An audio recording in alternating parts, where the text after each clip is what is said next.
Brian, players were frustrated after the game. They were angry after the game. Do you welcome that venting by your guys in what becomes a public forum? Yeah, look, these guys put a lot of work into this, as does everybody involved, and certainly not something that we wanted yesterday. We work hard every week to not have that happen, and that was a tough one. So there's frustration that comes with it, understandable. Uh, and we communicate. I think we have good leadership in our locker room. I think we communicate on a daily basis. Uh, but certainly a frustrating game, no question about it. Malik and Dexter both called the team's play soft. How do you feel about that choice of word in describing the game?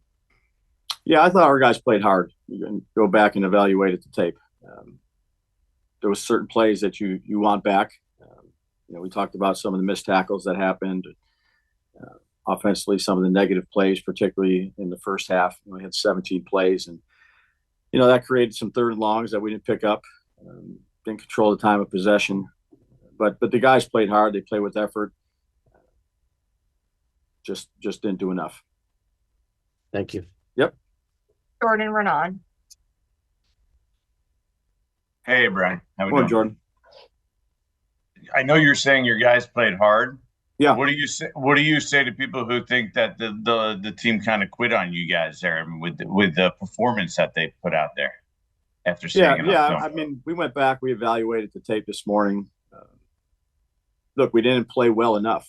There was some things, whether it's execution stuff, call stuff, that we just didn't get the job done. But in terms of running to the football, giving effort at the line of scrimmage, those didn't stand out, Jordan.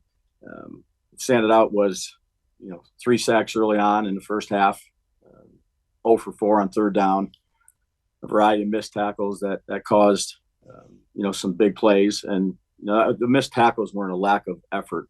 Missed tackles. Give Tampa Bay credit. They did a good job, and we didn't do a good enough job. Uh, First of all, do you have any update on how Tommy's doing today? I don't. Sorry, I don't have any update on any of these guys yet. You expect him to be able to play on Thursday at this point?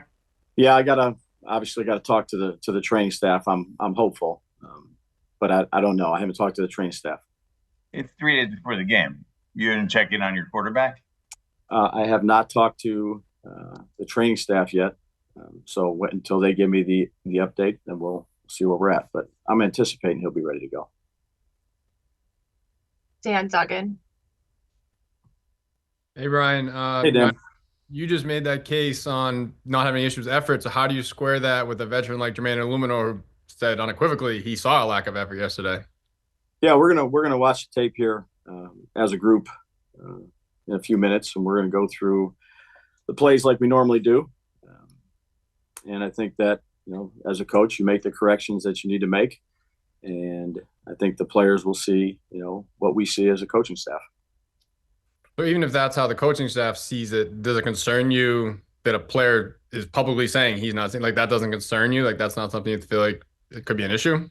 Yeah, look, we have good communication. We'll talk about what Jermaine sees, and we'll talk about what we see. We'll watch it; it's right on tape. But again, I have confidence in the guys in the locker room. And again, when you lose a game like that, Dan, the way we lost, certainly everybody's frustrated. And one last one, just with so much going on and the offense struggling, any consideration to giving up play calling?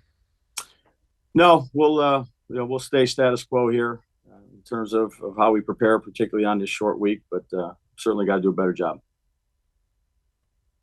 Paul Schwartz. Hey, Brian. Hey, Paul.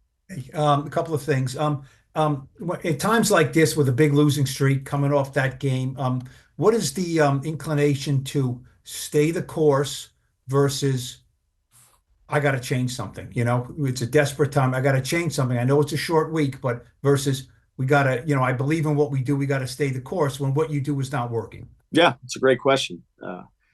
Again, I believe in what we do. Obviously, the results have not shown themselves. I believe in the people, and We'll continue to work as hard as we can, but certainly you think about things that you need to change, or whether it's plays, whatever it may be. You're always thinking, what can you do to do better? And obviously, there's a lot of things you can do better. And one more, the phrase is always out there, lost the locker room, right? He lost the locker room. Can you say for sure that that is not the case with you and your team right now? Yeah, I feel good about our communication with the players, with the coaches. Certainly not happy about the results, but I expect a lot from those guys, and they should expect a lot from me. And again, there's a good communication process. But when you lose like that, Paul, it's a frustrating thing. Thank you. Yep. We'll take 4 more. Pat Leonard. Hey, Brian, how's it going? Morning, Pat. Malik Nabers said the problem with the offense ain't the quarterback. He said it was the same problem when we had DJ a quarterback. He said to talk to you about the issues and about his lack of targets early. So that sounds like he's blaming the game plan, the strategy, the play calling on your end. How did you interpret those comments? Yeah, Leak and I talked last night. We talked this morning. He's a very competitive individual. Again, you want to get the ball in his hands, and I got to do a better job of getting the ball in his hands early. And he's a smart young guy that's very competitive, Pat. And again, when you lose like that, it's a frustrating thing. But we've had good communication, as we always have. You think it's a problem that he is that he feels free to speak that freely and that critically about you, the head coach, and about the operation? Yeah, I think. Look, I'll keep our conversations private, myself and Leaks, and look forward to getting ready here on Dallas. And one quick one, if you don't mind. Sure. I know you're saying you don't feel like there were effort issues, but I feel like the tape speaks for itself. How do you reconcile? Obviously, you want to present a good front as a leader of the team, but I mean, how do you correct the jogging and the lack of pursuit by some of these players? And how do you avoid those frustrations from happening the next time the team steps on the field? Yeah, I think you go through the tape, you make the corrections, and again, you tag. It's not all going to be perfect, no question about it. But you tag, certain plays that you want improvement, whatever area that is, technique, chase the ball, whatever that may be. And again, I think, it wasn't up to our standard in terms of just overall execution of play. But there wasn't. Let's say there's a lot of guys, Pat, that were just, not giving effort. We looked at that with a fine-tooth comb this morning. Thank you. Yep. Mark Cannizzaro. Hey, Brian. Hey, Mark. I'm just curious. Last year you were, obviously there were a lot of injuries and things went the wrong way last year, and there was a lot of praise for how the locker room did stay together and down the stretch. I'm curious, what is the trick when there doesn't seem to be any hope to message these guys that there is hope, if that makes any sense? Yeah, no, look, you get ready to play another game, obviously on Thanksgiving. You go through the things you got to get better at, and you show confidence in your players and your staff, and you make adjustments that you need to make. And look, I've got a lot of confidence in the guys in that locker room, and say we have good communication, and we're going to work to do everything we can do to make it as good as we can. Art Stapleton.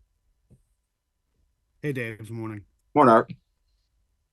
You mentioned communication. I know we've talked about this the last couple of weeks, but just the idea of when you either hear the comments that were made last night from individual players or they are brought to your attention, are you surprised that you're hearing this sentiment, or is this something that you anticipate as a coach because of your conversations that you've had with the players with a continued, process to be in touch with them? Sure. Again, when you lose a game like that, Art, there's frustration. Certainly, you'd like to keep it in house, but you understand. I mean, been doing this for a while, and there's conversations that you have to have. If comments like that are made, and I respect the opinions of the players and of the coaches, and we'll work as hard as we can to get this fixed.